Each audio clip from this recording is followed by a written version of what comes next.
Welcome back to my channel, Faceless Bro here, ang inyong host. Kamusta po mga kaibigan, mga kababayan, mga kapatid? At salamat po muli sa lahat ng mga nagbigay ng komento sa ating comment section. Lahat po yung binabasa natin. Diyan po tayo kumukuha ng kaalaman at ng mga idea sa ating pong ginagawang vlogging. Kaya nais ko pong sabihin sa inyo na I appreciate all of you. Guys, tuloy-tuloy po tayo. No? Ang ganda po ng interview ni Miss Sara Balabagan Sereno at ni Ate Emlyn sa isang manlalaro nating Pilipino. Hindi po lalaki, babae po. No? Na bata pa lang ay kinahiligan niya na talaga yung paglalaro ng chess. At hindi lang niya hilig yung paglalaro ng chess, siya po ay master nito.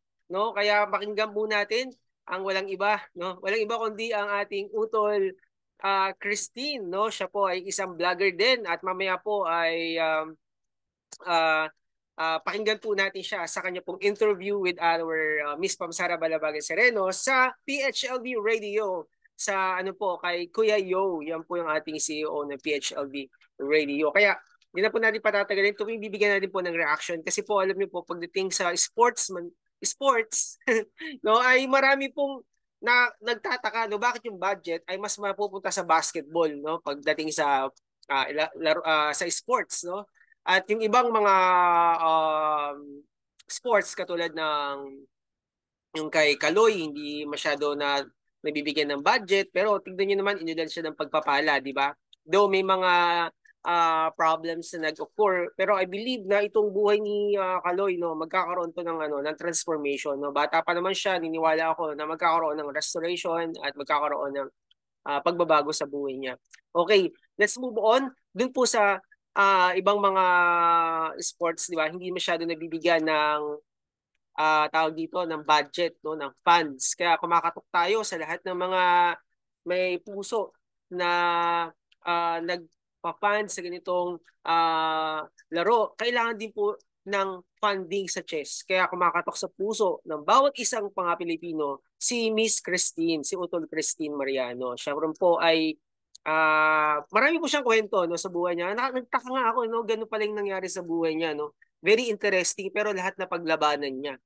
No, hindi ganun kadali 'yon. Pero siya na po magkwento, pakinggan po natin sa interview ni Miss Sara Balabagan. Sa kanya pong Sari Sara. Yan, sa PHLB Radio mapapansin makikita niyo po doon at paki-subscribe na lang po. Okay, dito po sa ating ginagawang vlogging, syempre tinitignan po natin yung ating um, double check po natin yung ating audio guys. Yan. Tayo po ay raw. Ito po, si Miss Pamsara, Balabagan. Nakapost po siya. Okay, let's play. No? Let's play. Dito na po tayo nag-start. Sabay nilang, Okay. kumbaga isa nilang pinapadala. So kaya talagang na-excite ako nung makita ko siya na she's from, naka-base siya ngayon sa Sweden. At talaga Yes. naman pong isa yan sa bucket list ko na mabisita ko talaga yung lugar na yan. So, ayan mga kaibigan, ipapakilala ko na po sa inyo ang ating special guest ngayong araw na ito na makakakwentuhan natin. And again, mai-inspired po kayo sa kanya. No, ayan, sabi nga niya dito, kasi I asked her paano ko siya introduce, ano? Sabi niya, okay. Siya po ay Woman International Master, talaga na, ito, itatanong, F-I-D-E. Arena Grand Master, ayan. At instructor, ito siya, saan na ba yun? 2020, 2022, 2023, and 2024, all Swedish women's team best player, gold medalist. Twice siya nag-champion ang team nila. And Wow. of course, Congratulations, Tol. siya po ay single mom of two. At meron po siyang 28 years old and a 10-year-old son. Ayan po mga kaibigan. Working as assistant, kitchen assistant din po siya. Talaga naman po. At volunteer chess trainer din po siya in some elementary school. Oh, wow. Ito po, no? A victim of survival of domestic violence from an assaulted and got drugged but not raped by a guy.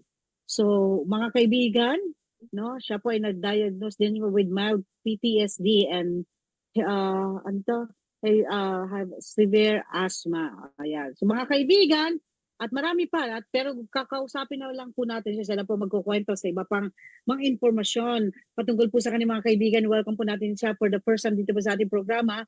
Ayan, mga kaibigan, si Christine Rose Mariano. Hello, sis. Welcome sa ating programang Sari Sara, and thank you for your time. And good morning po sa lahat. Magandang umaga po, Miss Sarah and Miss Emeline. It's Hi. pleasure. It's an honor po to meet you all in person. And finally, nagkausap na tayo, Miss Sarah. And from the bottom of my heart po, thank you so much po. At sa lahat po ng nanonood at subaybay sa inyong channel, thank you so much. I would like to greet also in Swedish because there are some people who are watching right now. God morgon, allihopa, från Sverige. Yan. Magandang umaga. Ayan, maraming salamat. Marami po tayong kaibigan na vlogger at naka-tune in po sila at I think naka-mirror po sila, especially to, tinatawag ko siya si Tatay David Ilaga, naka-live po sila ngayon. Sa kanya sa kanya lang live sa David Ilagan show, so naka-mirror po sila. Good morning po sa lahat. At sa aking former teammates, Philippine Air Force, good luck po sa inyo. Shout out po sa inyo mga sirs and good morning po. Ayan, saka sa aking mga dating estudyante. At sa lahat po ng nasa Pilipinas sa mga kababayan natin. Magandang umaga po. 6 a.m. po dito sa atin, 6:22. Wow, ayan. Talaga naman. Good morning talaga sa'yo. Dito naman sa amin, sis, is 9:22 p.m.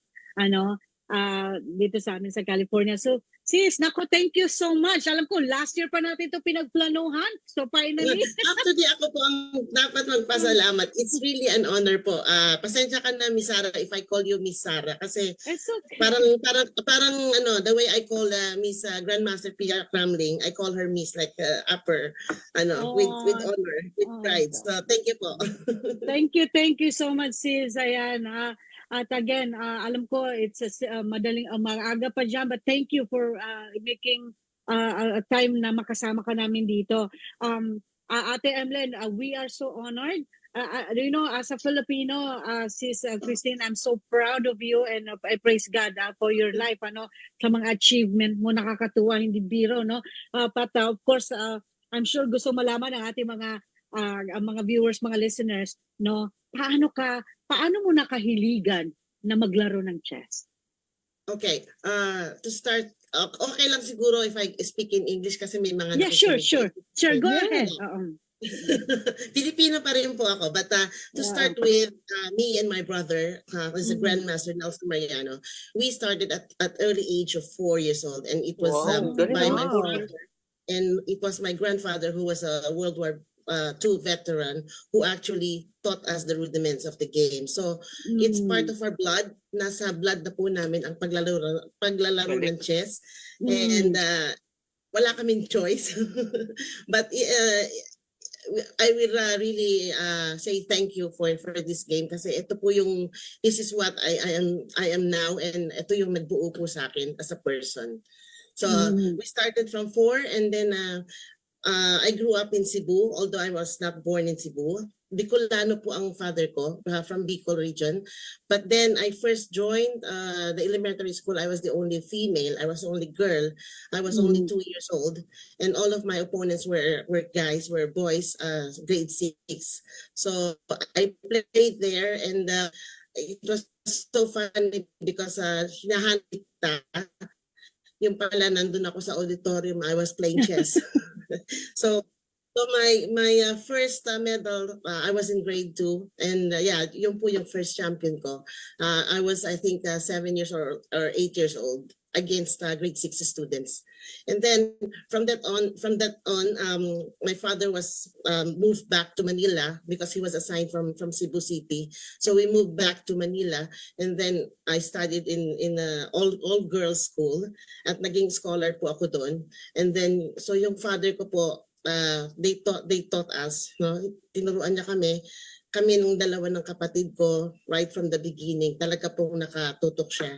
And so that's it, and that's the start. So at the age of 14, I became the youngest national women's champion at that age. Yeah. Wow. Ate M. Bravo! Bravo! Alam mo, to our dear Christine. Grandmaster. Yan, Christine. Kailangan ang tawag sa kanya Grandmaster eh. Ano Diba? po, i-correct ko lang po, Miss ano Emily. po? I'm only Dapat? woman international master po. Baka magalit sa atin yung ating first woman okay. grandmaster, si Janelle Baka Freyna. naman, Shout out hindi, sa'yo. baka naman nagpa-prophesy na ako sa'yo. Magiging Grandmaster ka na. Anyway, okay. International, okay. Christine na lang. Alam mo, yung chess ka na 2 years old at yung nakikita ko yung parents mo, that was really the start of your formation in chess. Talagang doon ka nag-umpisa kasi yun yung nakikita mo, kumbaga visual learning. At the same time, siguro yung brain mo is really inept for that. So, nung nakikita mo yung mga moves, hindi mo alam, naglalaro ka siguro, pero talagang nandyan na o kaya nung nasa sinapupunan ka ng nanay mo, ang pinag-uusapan nila ay chess. Kaya talagang napunta sa iyo. To be precise po, to be precise, sabi nga, I will use po your term, habang nasa sinapupunan ako ng aking mother dear. Ang aking ninong, before I was born, talaga pong we were already inclined with chess because our Asia's grandmaster, Ninong Eugene Torres, shout out po sa iyo, nanonood siya ngayon. He's watching right now.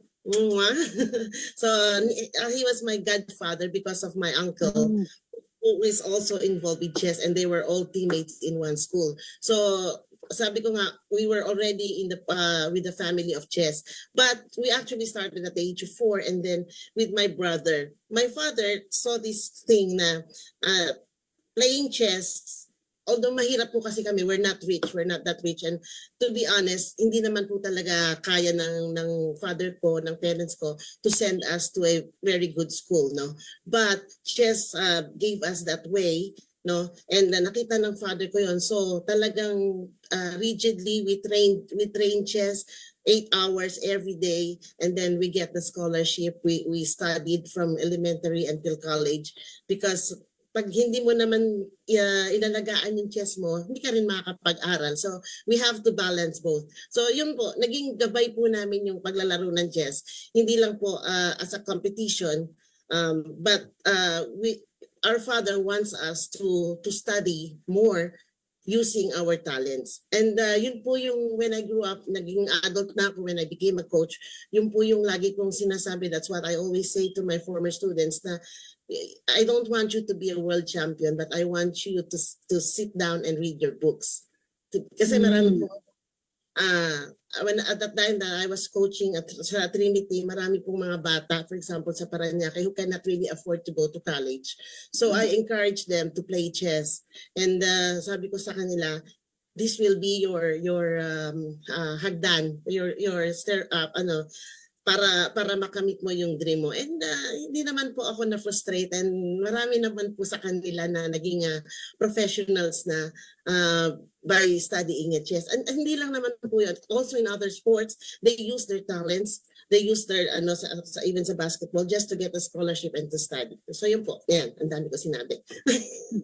Tama lang yun. Tama lang yun kasi magandang malaman yung history mo. And we will say hello to our Grandmaster Eugene Torre. Ginugel ko lang siya ngayon eh. Andyan pala siya, nakikinig pala siya. But you know that meron ng Grandmaster tayo na batang-bata. Yes. Won. Daniel Kison. Ang ibig kong sabihin is nagta-thrive na ang Filipino in all spheres. Hindi lang sa singing, hindi lang sa dancing, kundi sa chess, sa math. So, andyan na eh.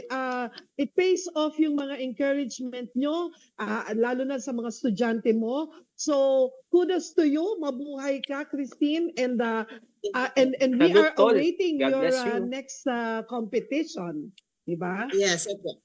Yan. Ayan, speaking of next competition niya, Ate Em, alam ko may upcoming siyang competition this coming December. Sis Yes. Christine, di ba? Can you share it to us? Saan yun? Hindi ko alam bakit ako nagsishake samantalang vlogger naman ako. Nagsishake ako. Na-starstruck ako sa'yo, Miss Tara. Anyway, yun na po. Na-starstruck po. But before I answer that, let me say this po. Let me have this opportunity that syempre, I also read about your history, Miss Sara Balabagan, and I truly admired you, and you are one of the, I would say, really an icon for every woman who is trying to survive of all sorts, you know. So para sa'yo, I salute you for that. And thank you so much, Sister Christine. Glory to God. Actually, nagdagdag ng motivation sa akin, you know, how to survive life. Okay, huwag muna tayo mag-iyak. Ayoko ng drama. Oo. Yeah. My next coming tournament is actually on October 19 to 27. This is a European Chess Club Team Championship, which will be held in Serbia. And because I was the best player in June at nag-champion po yung team namin. So yung aming mabuting sponsor, Mr. Peter Halawach, hello po. Hello to you. He sponsored us and he sent us again to this prestigious club event.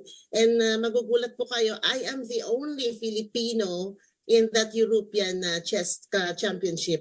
It was so funny because last year I was also part of the team, and we went to Albania, and there was one player who actually asked me, you know, out of nowhere, sabi niya, is there such a Philippine flag in Europe?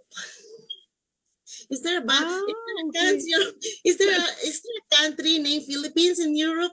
So medyo tumawa lang.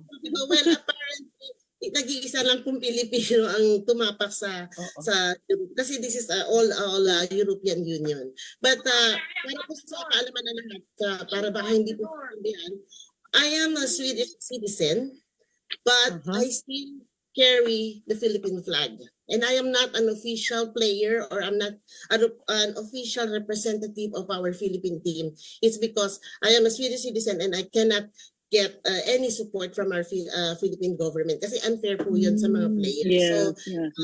Ano lang po, disclaimer lang po kasi lagi akong nababash dyan eh. Sinasabi nila, bakit mo pa dinadala yung Pilipinas eh hindi ka na nakatira sa Pilipinas. Sweden ka na. Yes, I'm still a Filipino and I'm proud to be a flag. Yun lang po yun. So yung pag-tournament po namin sa Serbia, we are I think 45 teams, and dyan ko po mamimit yung mga world champions, mga parang abot kamay lang, starstruck na naman sila, Magnus Carlsen, you know. Pero syempre malayo, at distance lang po kami. But doon we are playing on the same area. And then last year I was on number 4. I was playing for board number 4, table number 4. But now they put me higher on table number 3.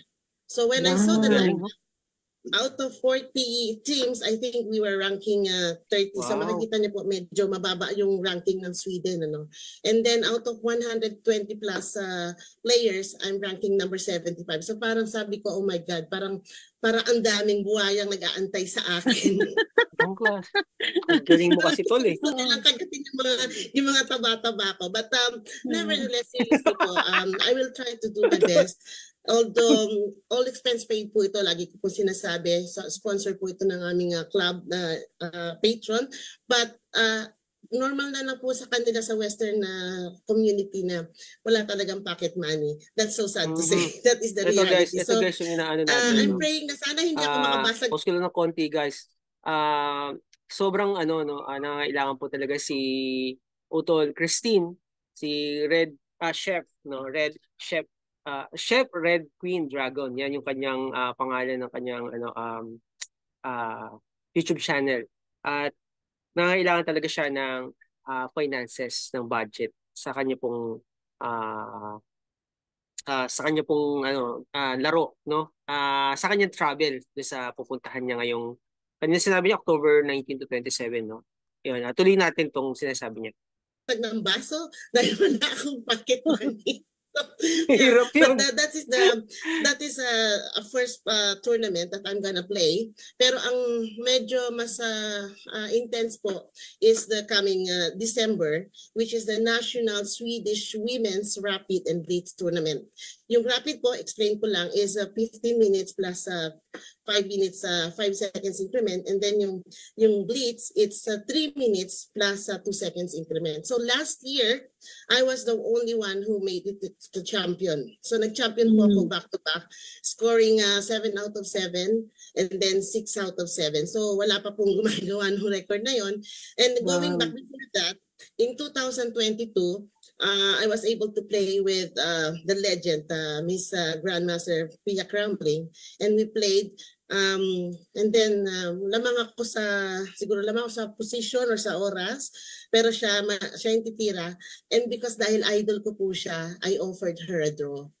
So mananalo ako dapat. And then I was even asked a question by sports radio reporter, sabi niya, bakit ka nag-ask ng draw? And they were all already watching it online. Sabi ko, by playing alone with her, I'm already a winner kasi nga idol ko siya. So out of respect po. So that was a big encouragement to me and a big motivation. And then I promised myself na on 2023, I'll make it a point that I will get the title. And I luckily po, with so much prayers, I got the title back to back.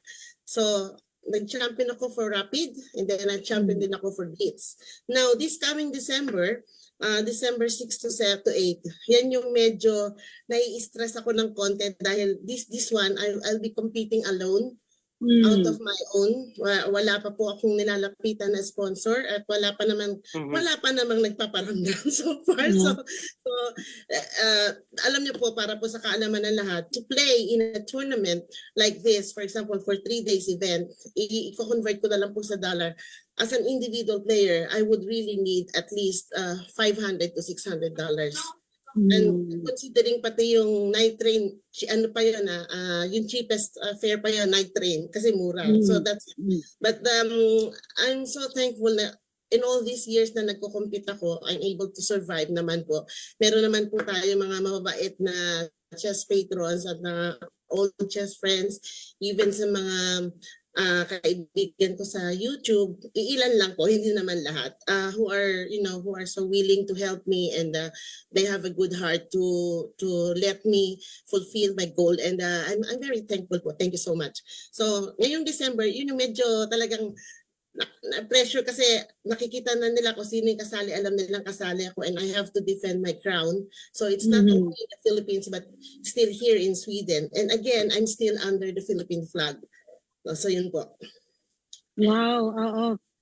Talaga abang nag-share ka, no? Talagang ayun, nagkakaroon ako ng goosebumps kasi alam mo, as a Filipino at bilang babae, no? I'm so proud of you sa iyo, Miss Christine, at talaga naman sa ating mga viewers o mga listeners diyan, na may magandang puso, no? If you can po na mag-sponsor for Miss Christine, that would be great po, no? You can reach out to her or to us, through us, pwede po, especially sa kanyang competition for December, kailangan niya ng support. And of course, mga kaibigan, sabihin natin siya, naka-base na siya sa Sweden, come on, Filipino pa rin siya, no? Yes. Din kami, kahit nandito na. Miss Mama, if you will allow me po, let me explain further that one. Go ahead. There are a lot of people who are being misled, and they actually completely misunderstood my status. Now, you are already in Sweden, you have a work. Why do you still need to solicit?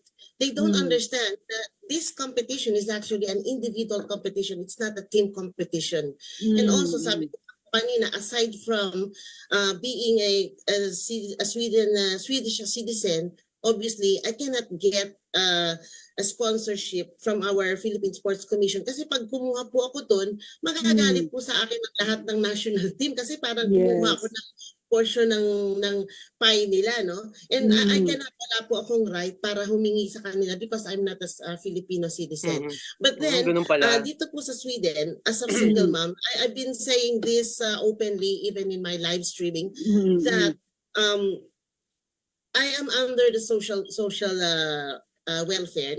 Kasi masyadong minsan negative po pag sinabi mong social welfare. But here in Sweden, when you are a single mom, you are entitled to get support from the social government. Okay, so meron akong social government, and then they also help me with my housing, no?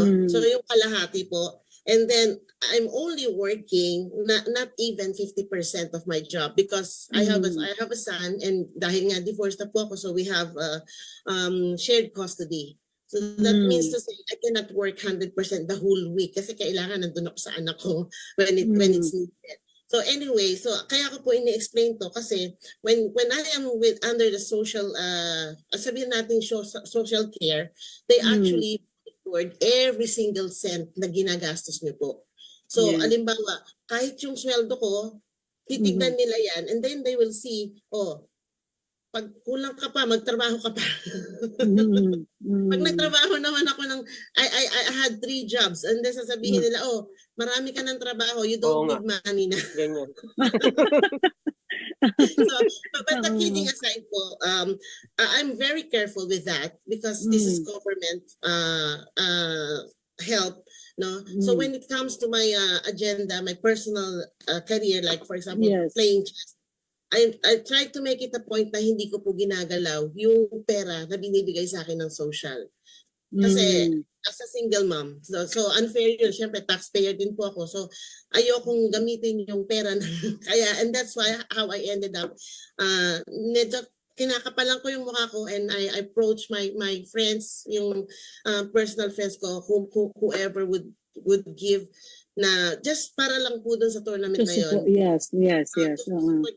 Just to be able to play, malaking bagay na po sa akin yun. So again, hindi ko po kinukuha yung pondo na nakukuha ko sa government, even my salary, kasi para po yun sa anak ko. So kaya mahirap po talaga yung especially on my part na which is an individual sports, and mag-isa lang ako dito, wala akong kamag-anak dito sa Sweden, and talagang literal Miss Sarah, kung makikita mo yung butas ng karayom, mag-iisip ka kung paano ako nagkasya sa butas ng karayom sa laki ko. Sabi nga ni Pastor sabi na ito ang masarap sponsoran kasi hindi ka mapapahiya. God bless sa iyo, Tol Christine, more sponsor for you. Amen. Ayan, so in short mga yan guys, kung gusto nyo panoorin ng buo, punta lang po kayo sa PHLB Radio, kay Kuya Yo, yan. Or punta kayo sa page ni Sarah Balabagan Sereno, ang ating pong kaibigan. Ayan. At pakipollow na rin po ang ating PHLB Radio, ang ating YouTube channel. Meron din po ang PHLB Radio. Pakipollow na rin po. At ang Facebook account ng PHLB Radio. Ganun din po. Pakipollow na rin po si Miss Sarah Balabagan Sereno. Ayan. Guys, ang ganda nung ng very challenging talaga yung nangyayari ngayon kay Utol Christine, no? Kasi malapit na October 19 to 27, no? Ito po ay chess competition sa Serbia, 'di ba, nasabi niya. Meron free yung yung stay pati yung food, pero yung pocket money, ang hirap noon, para kang nag-travel tapos wala kang dalang bala. Ang hirap noon, naunawaan ko siya doon. So I hope and pray na meron pong sa magagandang puso ng mga tao na nakakapanood at nakapanood na ng interview na to kay Miss Sarah Balabagan Sereno. Huwag po kayong mahiya. Kasi yung iba po nahihiya Ay, magkano lang ibibigay ko? $2 lang, $5 lang, $10 lang. It's okay po. Pag naibon po yun, malaki po yun. Kahit $5, $10. Ngayon po, kung talagang nakakaluwag naman po kayo, you can give $100, $200. Katulad ng sinabi ni Utol Christine, meron naman po yung accountability. No, hindi naman natin siya pwedeng bigyan tapos gagastusin lang. Hindi naman, di ba? Sinabi niya yung kanina. So ako nagtitiwala ako dito kasi ako sa totoo lang kung sobrang dami ko lang talagang pera, ito yung tao na susuportahan ko. Okay, so salute sa iyo, ating kapatid na si Christine Mariano. At pakipollow na rin po ang kanyang YouTube channel, no? Chef Red Queen Dragon. Tama ba? So yun, pakipollow na lang po siya doon at kung kayo po ay nagnanais magbigay po sa kanya, i-communicate nyo lang po siya sa, lalagay ko po yung description sa ating pong vlogging, yung kanyang FB and yung kanyang YouTube account. Yan, tapos drop lang kayo ng message sa kanya, mababasa niyo po yan, tapos bahala na po kayo mag-communicate. Okay? Pwede kayo po kayo mag-communicate through phone or WhatsApp or anything na pwedeng yung pwede kayong makapag-usap. Okay, so God bless sa sa journey mo sa larangan ng chess, Utol Christine. God bless sa lahat. Lahat kami dito ay sumusuporta sa iyo. Okay, yun lang po yung ating vlogging dito po sa ating episode sa ating YouTube channel. Maraming salamat muli kay Miss Pam Sara Balabagan Sereno at napaunlakan niyang ma-interview si Utol Christine. At grabe yung buhay niya, no, dahil di ko articulate. Hindi ko, it's mind blowing kasi victim pala din siya ng domestic violence, no, survival. At ang dami niyang ang dami niyang mga ginawa, no, pero sa susunod po na interview part 2 kay Miss Pam Sara ay mapakinggan po muli natin siya. At marami po siyang kwento pag uwi po niya sa Serbia, no? Marami siyang kwento sa atin. Okay. So ito po si Faceless Raw. Maraming salamat po sa inyong panonood. Kita-kita muli tayo sa susunod na episode dito lamang sa ating YouTube channel. God bless.